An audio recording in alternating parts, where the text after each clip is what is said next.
How would you sum up practice today?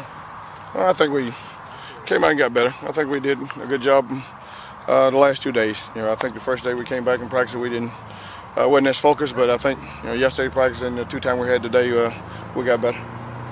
Were you caught off guard by Marte's decision to transfer? No, not at all. Marte actually spoken to me about it, and he just felt like he actually felt like he was better than he was, and that he should have played this season. So, I mean, if he felt that way and he felt like he could go somewhere and play earlier, and then I gave him 100% blessing to leave. He wasn't going to play much next year for y'all, or did you try to say? No, that's no question. Marte had a lot of ability, and I told him that. He has to understand that. I know coming out of high school, sometimes you're a superstar and you get to college and you think you should go there and play also. But it's sometimes it's a timetable for any young man. I remember coming out of high school, being a high school quarterback too, just like Marte, and going to Alabama. And I thought the worst thing happened to me would be redshirted, but in life it was the best thing that happened to me. Yeah. So the bottom line is he didn't like being redshirted at all. Well, not that he didn't like it. I just think he felt like he's better than the guys that was out there that's playing. So Marte made that decision, so we gave him a blessing and he's moved on. What about Corey? Any surprise at all with Corey moving on? No, again, Corey hadn't had a lot of success of playing since he's been here. And one thing you want to do in your life is make sure when you get through with this game that you feel like you've done the best you could do, and he felt like he could play at a different level. So he definitely had our blessing to go, so he can have success in playing the game of football. You worried that Holloman right now, maybe getting off the USM job? Talk about that with you guys. Not at all. He spoke this morning and said that he was going for a second interview, and that's as much as I know about the situation. How'd y'all juggle responsibilities today? I have the title of defensive coordinator, so there wasn't no juggling. Is this something that if word gets out that maybe becomes a distraction to the players with that in mind? You already got the holidays coming up, the bowl coming up. Is this something Coach Johnson being down there that could be a distraction? No, not at all. I mean, we got some experienced young men, and we're not talking about playing in the middle of the season. We're talking about playing another ball game to try to win number 11, which will be the 13th game we'll play. So we just I told him Coach Johnson is definitely down with the second interview, and that if he comes back, he doesn't whether get the job or he doesn't get it. He could coach the ball game, but if it doesn't, we're going to keep going forward, and we'll get the job done, and we'll continue to improve as a defense. Has Ellis mentioned anything about that to you in that regard, about coaching the bowl game? Because Coach Spurrier mentioned that he's operating under the assumption that he will.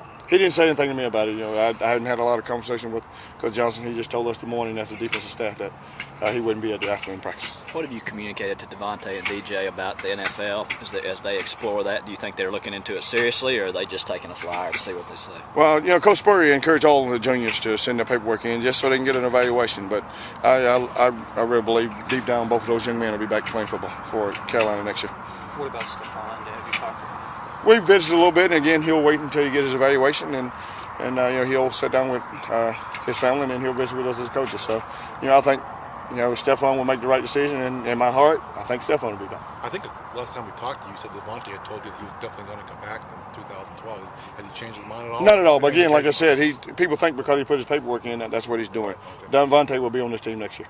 You wish Coach Spurrier would quit encouraging them all to put the paperwork in? Not at all. I agree. I mean, again, it gives you a measuring stick as a junior. So if they come back and say you're a fourth rounder or a fifth rounder or a sixth rounder, then you got to work even harder for the next season. So I mean, I think it's a good measuring stick for him to get the evaluation.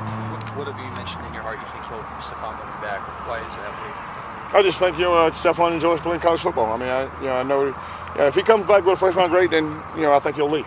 But if it's not. First, second round, I think he'll come back. So when I base that statement, I just think that he feels that if he doesn't get the right grade, he will come back.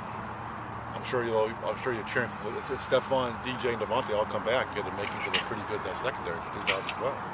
Well, if all three of them left, I think we'll be okay. You'll love having them back because you got a lot of experienced guys. But I want them to do what's best for themselves and for their family. So I mean, again, the bottom line is in this line of business, you're going to have guys that's going to leave early. You're going to have guys that's going to stay. So we'll see how all the ball roll out. But I feel good about all of them. But as a coach, the fact you possibly have 3 seniors in your secondary, that's pretty good deal for a coach, isn't it? Oh, sure. Again, anytime you can keep continuity, I mean, it makes you better as a coach, and it makes us better as a defense.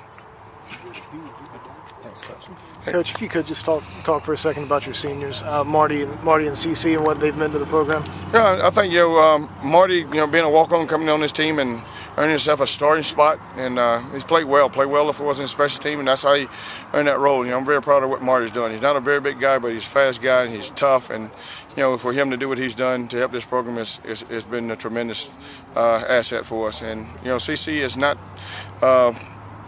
always doing all the right things here.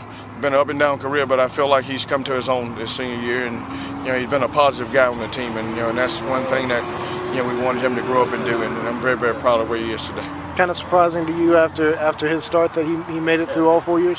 No, again, I only got CC. I was fortunate enough to have him for 3 years, but I heard all the things that had happened prior to me being here. But CC and I have a good rapport, and I know that CC, he growed up a lot, and he's a conscientious kid. He's played some cards that he was dealt, and he might not handle them the right way.